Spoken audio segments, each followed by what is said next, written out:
National conference ने India alliance को खैरबाद कह दिया है, या नेशनल कॉन्फ्रेंस ने इंडिया अलायंस का साथ छोड़ दिया है। वो एक गाना है, रफ्ता रफ्ता वो मेरी हस्ती का सामा हो गए। तो इसी तरीके से रफ्ता रफ्ता नेशनल कॉन्फ्रेंस, पहले गुपकार अलायंस से आजादी पाई नेशनल कॉन्फ्रेंस ने, और अब नेशनल कॉन्फ्रेंस ने इंडिया अलायंस को भी छोड़ दिया है। अब ये इंडिया अलायंस को कैसे छोड़ा है? वो ऐसे छोड़ा है कि आज किश्तवाड़ में डॉक्टर फारूक अब्दुल्ला ने आसिफ इकबाल नाइक, एक पत्रकार हैं, उनसे बात करते हुए अंग्रेजी में इस बात की पुष्टि की है कि जम्मू कश्मीर के असेंबली चुनावों में नेशनल कॉन्फ्रेंस तने तनहा मैदान में उतरेगी और चुनाव लड़ेगी। और वो उमर अब्दुल्ला की बात कि हम 90 की 90 सीटों पर जम्मू कश्मीर में चुनाव लड़ेंगे, हम किसी के साथ अलायंस नहीं करेंगे, जो उमर अब्दुल्ला ने लगभग 1.5 साल पहले कहा था, वही बात आज डॉक्टर फारूक अब्दुल्ला ने रीट्रेट करी है। तो इसका मतलब साफ तौर पर यह है कि जम्मू कश्मीर में नेशनल कॉन्फ्रेंस ने इंडिया अलायंस का साथ छोड़ दिया है, और अब आने वाले असेंबली चुनावों में, जिन चुनावों को लेकर नेशनल कॉन्फ्रेंस बिल्कुल आश्वस्त है, डॉक्टर फारूक अब्दुल्ला को पक्का यकीन है कि जम्मू कश्मीर में असेंबली के चुनाव जल्द होने वाले हैं, उसके चलते डॉक्टर फारूक अब्दुल्ला ने आज ये बयान दिया है कि ना हम कांग्रेस के साथ ना पीडीपी के साथ हम कोई अलायंस करेंगे, हम अकेले ही मैदान में उतरेंगे और असेंबली के चुनाव लड़ेंगे। नेशनल कॉन्फ्रेंस ने 5 अगस्त 2019 के नतीजे में उससे पहले ही गुपकार अलायंस बनाया, कहा 370 और 35A की लड़ाई लड़ेंगे, कोर्ट में भी लड़ेंगे और कोर्ट के बाहर भी लड़ेंगे। उसके बाद गुपकार अलायंस से पहले सज्जाद गनी लोन भागे, उसके बाद गुपकार अलायंस से बाकी साथी भागे, और अब बचे थे गुपकार अलायंस में मोहम्मद यूसुफ तारिगामी, महबूबा मुफ्ती और डॉक्टर फारूक अब्दुल्ला और उनके साथ कुछ और उनके साथी। पिछले दिनों मोहम्मद यूसुफ तारिगामी ने कोशिश की कि एक प्लेटफॉर्म पर तमाम राजनीतिक लोगों को, राजनीतिक दलों को लाया जाए, और उस प्लेटफॉर्म पर कम से कम जो केंद्र सरकार ने कुछ ताकतें लेफ्टिनेंट गवर्नर के दफ्तर की बढ़ाई हैं, उन ताकतों को लेकर एहतजाज किया जाए, प्रोटेस्ट किया जाए। उन्होंने एक दावतनामा जम्मू कश्मीर अपनी पार्टी के लीडर सैयद अल्ताफ बुखारी को भेजा, लेकिन उसके बाद मोहम्मद यूसुफ तारिगामी को मजबूर होकर वो मीटिंग कैंसिल करनी पड़ी। और आज डॉक्टर फारूक अब्दुल्ला के बयान से यह बात बिल्कुल साफ हो गई है कि मोहम्मद यूसुफ तारिगामी के कान में किसी ने यह बात डाल दी कि नेशनल कॉन्फ्रेंस तने तनहा अब आगे बढ़ना चाहती है, और उसे दूसरी किसी भी राजनीतिक दल की कोई जरूरत अपने साथ चलाने की महसूस नहीं हो रही है। और वहां पसे पर्दा ये बातें भी अब आहिस्ता आहिस्ता पब्लिक में जानी शुरू हो गई हैं कि भारतीय जनता पार्टी, जिसके नेताओं ने 5 अगस्त 2019 से पहले भी और उसके बाद भी लगातार डॉक्टर फारूक अब्दुल्ला और उनके सुपुत्र और उनके परिवारवाद वाली राजनीति के ऊपर कटाक्ष भी किए, और यह भी नेताओं ने कहा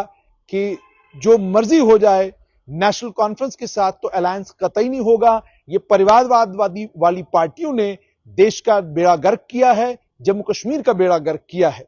लेकिन अब सूत्र ये बताते हैं कि तार जुड़ना शुरू हो गए हैं और कनेक्शन मिलना शुरू हो गए हैं। अब ये सच्चाई है या ये वही अफवाह है, जो अफवाह जुगल किशोर और डॉक्टर जितेंद्र सिंह को लोकसभा का मैंडेट नहीं मिल रहा है, वो जो अफवाह उड़ाई गई थी, क्या ये उसी तरह की अफवाह है? ये तो बीजेपी और नेशनल कॉन्फ्रेंस के नेता ही बताएंगे, मगर माहौल ये बताता है कि ना बीजेपी के नेता नेशनल कॉन्फ्रेंस के ऊपर कोई प्रहार कर रहे हैं, और ना ही डॉक्टर फारूक अब्दुल्ला या उनके सुपुत्र कोई ऐसा बयान दे रहे हैं जिससे यूं महसूस हो जाए कि वो बीजेपी के ऊपर या बीजेपी के काम करने के अंदाज के ऊपर कोई कटाक्ष कर रहे हो। आज डॉक्टर फारूक अब्दुल्ला से एक और सवाल पूछा गया कि आप क्या कहते हैं। महबूबा मुफ्ती ने कहा है कि क्रॉस एलओसी ट्रेड दोबारा से शुरू किया जाए। उस पर डॉक्टर फारूक अब्दुल्ला ने यह जवाब दिया कि क्रॉस एलओसी ट्रेड को लेकर जो महबूबा ने कहा वो कह सकती हैं, मैं उसका स्वागत करता हूं।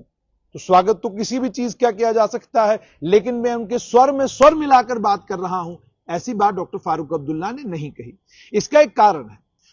राजनीतिक विशेषज्ञ ये बताते हैं कि डॉक्टर फारूक अब्दुल्ला और उनकी जमात इस बात को लेकर आश्वस्त है कि जम्मू कश्मीर में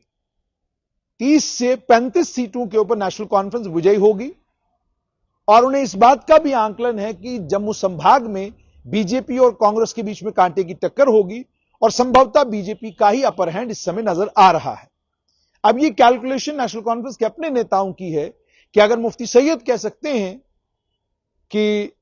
ये नॉर्थ और साउथ का मिलन है या ये ईस्ट और वेस्ट की मुलाकात है, तो हमें इससे परहेज करने की जरूरत क्या है। हम तो ऑलरेडी एनडीए में 98 से लेकर 2003 तक रहे हैं और इस समय की राजनीतिक सच्चाई भी यही है कि सत्ता में इस समय भारतीय जनता पार्टी है।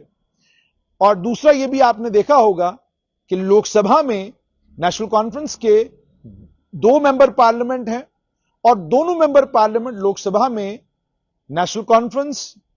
को लेकर भी बात करते हैं। उसमें आगा सईद रूहुल्लाह ज्यादा बढ़कर प्रहार करते हैं और अपनी बात रखते हैं, मगर वो बेसिक और बुनियादी बातें, जिन बुनियादी बातों पर वहां बात होनी चाहिए थी, अभी तक सुनने में नहीं आया है, ऐसा राजनीतिक विशेषज्ञों का कहना है। अब साफ तौर पर एक बात तो साफ हो चुकी है कि गुपकार अलायंस में नेशनल कॉन्फ्रेंस गई तो उन्हें पता चला कि डीडीसी चुनाव जीतने के बाद कि हम मजबूत हैं, और अब जब असेंबली के चुनावों की बारी आई है, लोकसभा के चुनाव की आहट से उन्हें यह पता चला है कि हमें न पीडीपी की जरूरत है न कांग्रेस की जरूरत है, उल्टा ये हमारे ऊपर बोझ बनेंगे। तो इसलिए इन दोनों से किनारा किया जाए और हम अकेले यहां पर चुनाव लड़ेंगे, ताकि चुनावों के बाद जब नतीजे आए और नतीजे आने के बाद जब सरकार बनानी पड़े तो सरकार बनाते वक्त हमको ज्यादा परेशानी का सामना न करना पड़े। और दूसरा ये भी देखिए, ये वही राजनीतिक दल हैं जिन राजनीतिक दलों ने 5 अगस्त 2019 के बाद यह कहा था कि जम्मू कश्मीर में कोई भी चुनाव हो हम उसमें हिस्सा नहीं लेंगे। फिर पंचायत के चुनाव में हिस्सा नहीं लिया, लेकिन बाद में कहा कि हमसे गलती हो गई, हमको पंचायत के चुनाव में भी हिस्सा लेना चाहिए था, बीजेपी को स्पेस नहीं देना चाहिए था। फिर बीडीसी और डीडीसी के चुनाव में हिस्सा लिया। फिर उमर अब्दुल्ला का बयान आया, उन्होंने कहा कि मैं यूनियन टेरिटरी में चुनाव नहीं लड़ूंगा। और अब आप देख रहे हैं कि सभी कश्मीर घाटी के राजनीतिक दल हो, जम्मू बेस्ड पॉलिटिकल पार्टीज हो, वो राजनीतिक दल भी जो कल तक ये कह रहे थे पहले स्टेटहुड फिर चुनाव, वो आज ये कह रहे हैं कि पहले चुनाव, स्टेटहुड के बारे में बाद में देखेंगे। इसका मतलब यह कि उनको भी अपनी जगह यह विश्वास हो गया है कि स्टेटहुड संभव नहीं है, चुनाव करवा लिए जाएं, यूनियन टेरिटरी ही सही, इसी में कम से कम सरकार बनाई जाए और सत्ता में वापसी की जाए। तो इसी के चलते नेशनल कॉन्फ्रेंस या अन्य राजनीतिक दल जितने भी हैं सभी चुनावों के लिए तैयार हैं, यूनियन टेरिटरी के चुनावों के लिए तैयार हैं और यूनियन टेरिटरी में ही सरकार बनाने के लिए तैयार हैं। और फिर संभवतः यह भी मुमकिन है, क्योंकि उमर अब्दुल्ला लोकसभा के चुनाव जीत नहीं पाए, असेंबली के चुनाव के बाद हो सकता है यह भी देखने को मिले कि अगर नेशनल कॉन्फ्रेंस मजबूत, जो लग भी रहा है कि एक मजबूत स्थिति में आती है और अच्छे नंबर के साथ आती है, तो फिर पूरी पार्टी जमा होकर उमर अब्दुल्ला को मजबूर करेगी कि जनाब आप आइए, आप जो है वह आप ही सरकार का मुखिया बने, अगर ऐसी संभावना बनती है। और दूसरी तरफ आज जो डॉक्टर फारूक अब्दुल्ला का बयान आया है, इसने बिल्कुल साफ कर दिया है कि नेशनल कॉन्फ्रेंस चुनाव लड़ेगी और चुनाव के बाद तय करेगी कि जाना कहां है।